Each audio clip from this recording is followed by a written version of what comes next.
ராமசாமி, நீங்கள் எப்படி பார்க்குறீங்க? இதில் யாரோட தவறு, எங்கே தவறு நடந்திருக்குன்னு பார்க்குறீங்க ராமசாமி? பாரத மன்னருக்கும் தமிழ் மக்களுக்கும் முதற்கான வணக்கம். ஐயா பொன்ராஜ் அவர்கள் கூறிய மாதிரி முதல்ல உயிரிழப்புகள் எதுவும் இருந்திருக்கக்கூடாது. இந்த நேரத்தில் விவாதமே நம்ம அவர்களை நோக்கி அவர்களுக்கு என்ன தேவையோ அதை முதல்ல பார்க்க வேண்டிய தேவை இருக்கிறது.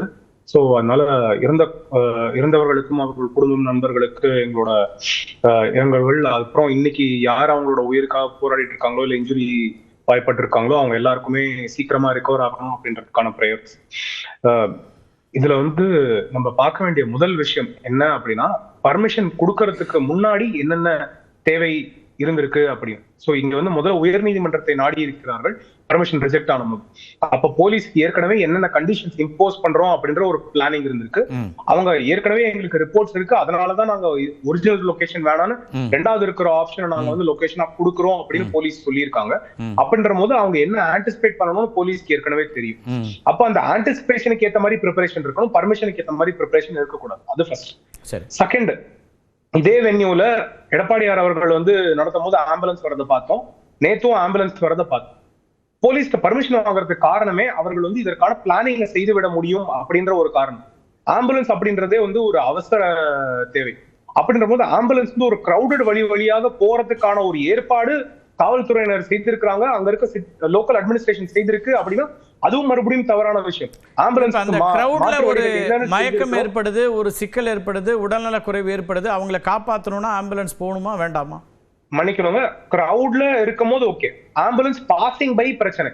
நான் எடப்பாடியார் அவர்களோட மீட்டிங் போது சொல்றேன், நேத்து மீட்டிங் போது சொல்றேன், ஆம்புலன்ஸ் பாசிங் பையும் இருந்திருக்கு. கிரவுட்ல இருந்தவங்களுக்கு ட்ரீட் பண்றதுக்கு நான் இல்லைன்னு சொல்லல. அது டெஃபினட்டா அவசிய தேவை, அவசர தேவை.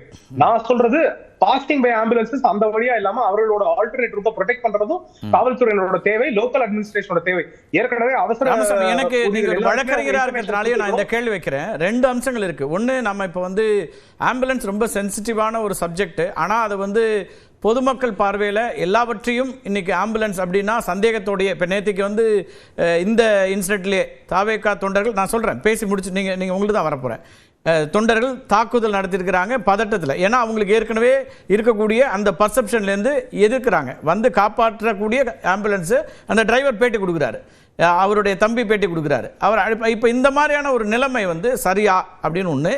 ரெண்டாவது, சுப்ரீம் கோர்ட் ஏற்கனவே இந்த நெடுஞ்சாலைகளில் இருக்கக்கூடிய பிளாக்கேஜ் அப்படிங்கிறத பற்றி என்ன தீர்ப்புகள் கொடுத்துருக்காங்க ராமசாமி? பப்ளிக் ரோட்ஸை யூஸ் பண்ணுறது பொலிட்டிக்கல் ஃபங்க்ஷன்ஸுக்கு அப்படிங்கிறதுல என்ன ரூல் இருக்குது, சுப்ரீம் கோர்ட் ரூல்?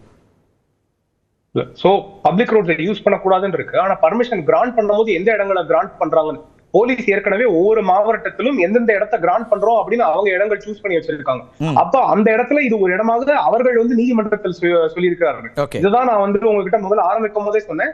ஏன்னா இங்க பர்மிஷன்றது போலீஸ் டைரக்டா கொடுத்தது கிடையாது, நீதிமன்றத்துக்கு தகவைக்காவினர் அதற்கப்புறமாக பெற்றுக்கொண்டது. அப்ப காவல்துறையினர் எதற்காக முன்னாடி சம்பவங்கள்ல எல்லா ஊர்களையுமே காவல்துறையினருக்கு காவல்துறை ஒரு இடத்தை மறுக்கிறாங்க. இது இப்ப இந்த மாதிரி ரேலி நடத்துறதுக்கான உகந்த இடம் இல்லை அப்படின்னு சொன்னா, அல்லது ரோட் ஷோக்கு உகந்த இடம் இல்லைன்னு சொல்லும்போது தான் நீதிமன்றத்துக்கு அவங்க போறாங்க. அவங்களுக்கு இருக்கக்கூடிய உரிமை, மாற்று கருத்தே இல்லை, எல்லா கட்சியும் இருக்கிற உரிமை. அப்ப நீதிமன்றத்திற்கு போய் அதுல ஒரு கைடன்ஸ் எடுத்துட்டு நடத்தும் போது காவல்துறை என்ன செய்ய முடியும்? இல்ல, காவல்துறையினர் இந்த இரண்டாவது ஆப்ஷனும் கிடையாது. ஏன்னா இந்த இடமும் தேவையில்லைன்னு நீதிமன்றத்துக்கு சொல்லிதான் நீதிமன்றம் ஏற்றுக்கொண்டு இருக்கும். இன்ஃபேக்ட் நீதிபதி என் சதீஷ்குமார் அவர்கள் தெளிவாக சொல்லியிருக்காங்க, இந்த மாதிரி பப்ளிக் மீட்டிங் நடக்கும்போது வேண்டலிசம் இந்த மாதிரி பல பிரச்சனைகள் இருக்கு, அதெல்லாம் அந்தந்த ஈவென்ட் நடத்துறவங்களும் பாற்றுக்கொள்ளணும் அப்படின்னு சொல்லும் போது அப்ப காவல்துறையினர் இந்த இடம் சரியா இருக்காதுன்னு சொல்லிதான் நீதிபதி ஏற்றுக்கொண்டிருப்பார். நீதிபதி ஏற்றுக்கொள்வார் அப்படின்றது தெரிந்து காவல்துறையினர் இந்த இடம் சரி அப்படின்னு எதற்காக ஒப்புக்கொண்டார்கள்? இந்த இடம் சரி கிடையாது, இந்த இடத்துல நடத்த முடியாது, அவர்களால் கிரௌட மெயின்டைன் பண்ண முடியாது, அவர்களால் எமர்ஜென்சி சர்வீஸ் ப்ரொவைட் பண்ண முடியாது, ஆம்புலன்ஸ் டிராபிக் அங்க வழி கொடுக்க முடியாது அப்படின்னா காவல்துறை நிபந்தனைகள் விதிக்கும் போதே உள்துறை அமைச்சருக்கோ பிரதமருக்கோ இப்படி கொடுக்குறீங்களா அப்புறம் அப்படின்னு ஒரு கேள்வியை முன்வைக்கிறாரு திரு பாலச்சந்தர். குறுக்கிட்டு கேட்டு உங்கள்கிட்ட வர ராமசாமி. எஸ் திரு பாலச்சந்தர். இல்ல, திரு ராமசாமி நிறைய பாயிண்ட் சொல்றாரு. ரெண்டு பாயிண்ட் அவர் சேர்த்து சொன்னார்னா சந்தோஷமா இருக்கும். ஏன் அவ்வளவு தூரம் லேட்டா வந்தாரு விஜய், என்ன சார்ட்டர்ட் ஃபிளைட்ல வர்றவர் அப்படிங்கிறதும், ஏன் இவ்வளவு பெரிய இன்சிடென்ட் நடந்ததுக்கு அப்புறம் அந்த இடத்துல ஒண்ணுமே சொல்லாம போயிட்டாரு அப்படிங்கிறதையும் அவருடைய விவரத்தோட சேர்த்து சொன்னார்னா இன்னும் சிறப்பா இருக்கும். ராமசாமி. முதல்ல என்ன தேவை அப்படின்னா ஒரு சிட்டி எஸ்டாப்ளிஷ்மெண்ட் இருக்குங்க. நான் எந்த கட்சி ஆட்சியில இருந்தாலும் சரி, ஆட்சியில் இல்லைனாலும் சரி, நான் தனி நபராக இருந்தாலும் சரி, நான் வந்து எப்பவுமே பார்க்கும் போது என்னோட லோக்கல் அட்மினிஸ்ட்ரேஷன், என்னோட லா என்ஃபோர்ஸ்மெண்ட் ஏஜென்சி. அப்ப எனக்கு அங்க கலெக்டர், அங்க இருக்க போலீஸ் கமிஷனர், அங்க இருக்க எஸ்பி, அவங்களதான் எனக்கு தெரியும். அவர்களை நம்பிதான் பொதுமக்கள் இருக்காங்க. நான் எந்த ஒரு இது கார்டு காரிங் மெம்பரா இருந்தாலும் சரி, இல்ல ஒரு சிந்தனை சார்ந்தவனாக இருந்தாலும் சரி, எனக்கு நம்பிக்கை கொடுப்பவர்கள் அவர்கள். ஆட்சியில யாரு மாறினாலும் பரவாயில்ல. அப்படி நம்ம நான் அட்மினிஸ்ட்ரேஷனை கேள்வி கேட்க போறேன். அப்ப அட்மினிஸ்ட்ரேஷன்ல என்ன, மக்களுக்கு இதுதான் சரி அப்படின்ற முடிவு அவர்கள் எடுத்திருக்கிறார்கள். ஒவ்வொரு டிஸ்ட்ரிக்ட்லயும் இந்த இடங்கள்ல மீட்டிங் நடத்தலாம், நடத்தக்கூடாது அப்படின்ற முடிவு எடுத்திருக்காங்க.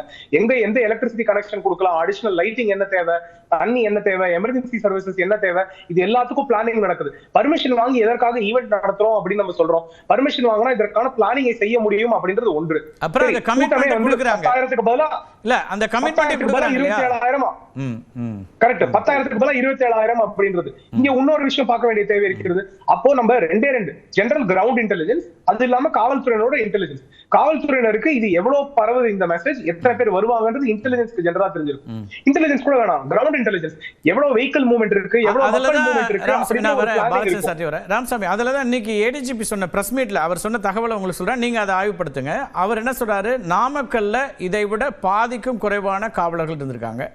இன்னும் சொல்ல போனா எதிர்க்கட்சி தலைவருடைய பரப்புரை கூட்டத்திற்கு ரொம்ப குறைவான காவல்துறை தான் இருந்திருக்காங்க. அவர் வந்து போலீஸ் டெர்மினாலஜியில் சொல்றாரு, மாப் சைக்காலஜி, அங்கே வரக்கூடிய கூட்டத்தின் தன்மை, அதுக்கேற்ற வகையில் நாங்கள் காவல்துறையை அதில் டிப்ளாய் பண்ணுவோன்றாரு.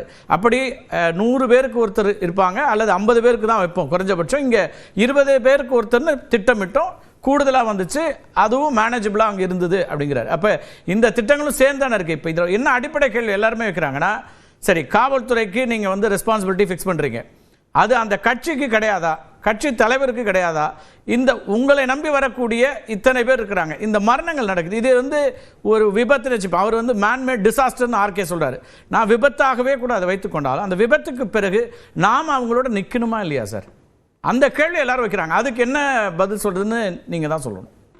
அதான் திரு பாலச்சந்திரன், அதுல மாற்று கருத்து கிடையாது. இது டெஃபினட்டா டிசாஸ்டர் தான். டிசாஸ்டர் எதனால காரணமாச்சு, யாரெல்லாம் அதுக்கு ரெஸ்பான்சிபிலிட்டி அப்படின்னு பார்த்து நம்ம எல்லாரையுமே தண்டிக்க வேண்டிய அவசியம் இருக்கிறது. அது அரசியல் கட்சி சார்ந்தவர்களாக இருந்தாலும் சரி, அட்மினிஸ்ட்ரேஷன் சார்ந்தவர்களாக இருந்தாலும் சரி. என்ன கூடுதலா இருக்குன்னா, ஒரு மாற்றத்தை கொண்டு வரக்கூடிய இடத்துல ராமசாமி, இந்த 2 வயது குழந்தையிலிருந்து 5 வயது குழந்தையிலிருந்து இந்த மரணங்கள் வந்து இப்ப கூடுதல் டிஜிபி அவர்கள் சொன்னதிலேயே அவர்கள் வந்து நாங்க கிரௌடோட மென்டாலிட்டி என்னன்னு பிளான் பண்றோம் அப்படின்னு அவங்க சொன்னாங்க. அப்ப அவங்க அசஸ்மெண்ட் தவறாகி விட்டது அப்படின்றது ஃபர்ஸ்ட் பிரச்சனை. இரண்டாவது, அவர்கள் வந்து எதிர்கட்சி தலைவர் நடத்துற கூட்டத்துக்கும் இந்த கூட்டத்திற்கும் வித்தியாசம் இருக்கிறதுன்ற பாகுபாடு இருந்திருக்கும் போது அதற்கேற்றவாறு அவர்களோட பிளானிங் இருந்திருக்கணும். மக்கள் வராங்க அப்படின்னா இன்ஸ்டன்ட்ல, நான் இப்ப சொடுக்கு போட்ட நேரத்துல அங்க வந்து 27,000 பேர் வந்துட்டாங்கன்னு இல்ல, ஊரா மக்கள் வரும்போது எவ்வளவு இன்க்ரீஸ் ஆகுதுன்னு தெரியும்.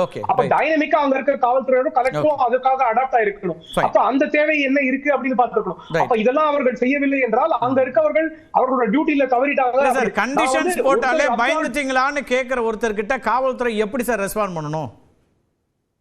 அப்படி இல்ல, காவல்துறையினர் அவர்களோட உயரதிகாரி பாலச்சந்திரன் நீண்ட நேரமா உங்களோட பேச ஒரே நிமிஷம் கேட்டு வந்துரும். ரொம்ப நேரமா கை உயர்த்திட்டே இருக்காரு பாலச்சந்திரன் சார். ஒரே ஒரு நிமிஷம் சார், ஒரே ஒரு நிமிஷம், 2 விஷயம் மட்டும் சொல்லிடுறேன்.